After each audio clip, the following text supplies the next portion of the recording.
In the golden age of Hollywood, the lights were brighter, the stars were larger than life, and the secrets, well, they were buried deeper than anyone dared to imagine. The silver screen promised glamour, love, and fantasy, but behind the camera, there was a different story unfolding, one filled with lust, jealousy, and power. The truth is, Hollywood was built on affairs. Affairs that made stars, destroyed marriages, and changed the course of film history.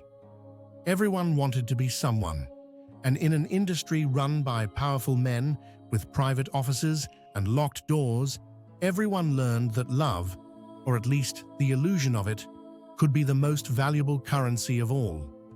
As one studio insider once said, in the 1950s, if you weren't sleeping with someone in Hollywood, you probably weren't working in it. This is the story of the secret affairs that built Hollywood. Chapter 1. The Studio System of Desire. During the 1930s and 40s, the Hollywood studio system controlled everything, from the films that were made to what its stars ate, wore, and even who they were allowed to date. The contracts were ironclad, and so were the expectations.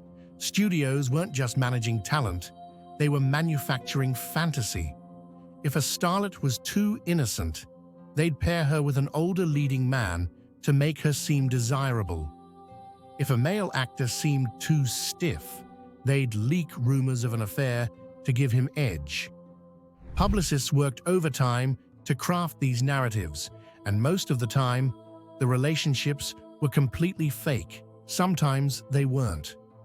When sex and power mix, something dangerous always brews underneath. Executives threw lavish parties where studio bosses, directors, and starlets all mingled, the champagne flowing as freely as the gossip. It wasn't just about attraction, it was about survival. Many actresses quietly admitted that saying no could mean the end of a career.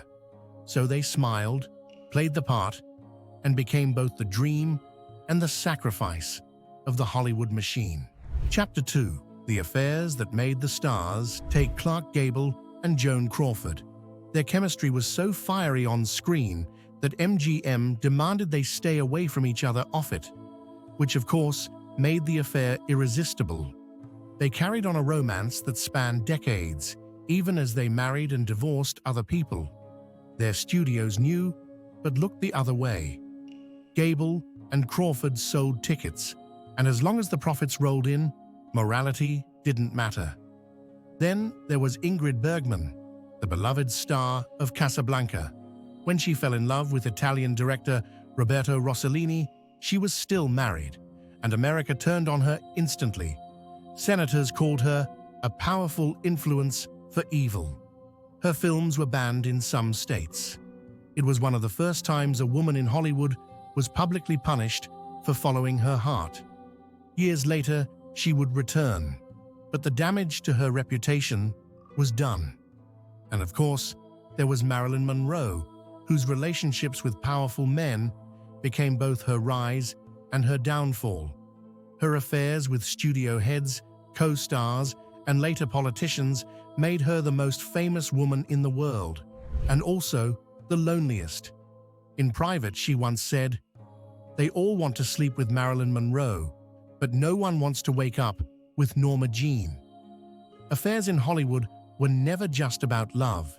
They were about control, image, and survival in a system that traded intimacy for opportunity. Chapter 3. Secrets and Cover-Ups. The studios didn't just tolerate these affairs, they managed them. There were entire departments inside MGM and Warner Brothers dedicated to protecting their stars from scandal. If a young actress became pregnant by a married actor, she'd quietly disappear for a few months, sent away to a health retreat, and return to set thinner, paler, and full of secrets. If a scandalous photo surfaced, the studio's PR men would pay off the tabloids. If that didn't work, they'd simply destroy careers. Hollywood was built on illusion, and illusion had to be protected at all costs. One of the most infamous fixes was Eddie Mannix, MGM's right-hand man, whose job was to make problems disappear. Affairs, abortions, arrests, he covered it all up. Some whispered that Mannix even arranged accidents when a scandal threatened to destroy a studio's biggest star. The phrase casting couch wasn't just a rumor, it was an open secret. For decades, powerful producers used their authority to exploit young talent desperate for a break. Everyone knew, no one spoke. The gossip columnists, Hedda Hopper, Luella Parsons, thrived on this double life. They knew which actors were sleeping with which stars, which studio head had whose mistress, and they used that knowledge to stay powerful. In a way, even the gossip was part of the system, feeding the machine that made Hollywood larger than life. Chapter 4. The Price of Desire. By the 1960s, the illusion began to crumble. The golden age of Hollywood, that carefully polished fantasy, was starting to show its cracks. Television had entered people's living rooms, bringing stars into everyday life in a way the silver screen never could. For the first time, audiences saw their idols not as gods, but as people, fragile, flawed, and often heartbreakingly human.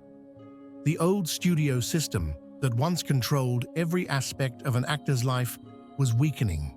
Contracts were looser, gossip columns were meaner, and the press no longer played nice. The secrets that had once been hidden behind closed doors now spilled into headlines. What had once been considered exciting or romantic, the hidden affairs, the whispered scandals, now looked tawdry and tragic in the cold light of day.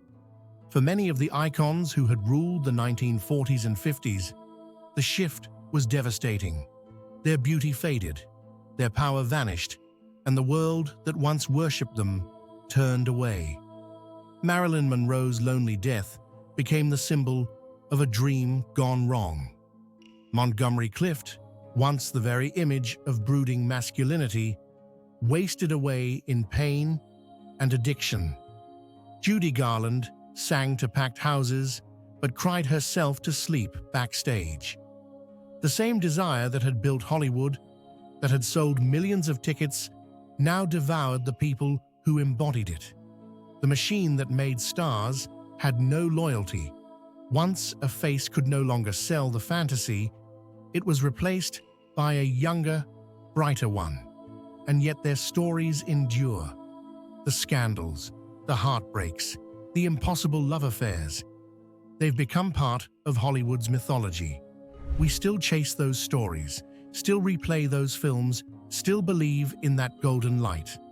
Because deep down, we're all drawn to the same dangerous bargain, the promise of beauty and fame, no matter the cost. That is, and always has been, Hollywood's greatest illusion, a dream so radiant, you forget the real people who were consumed to make it shine.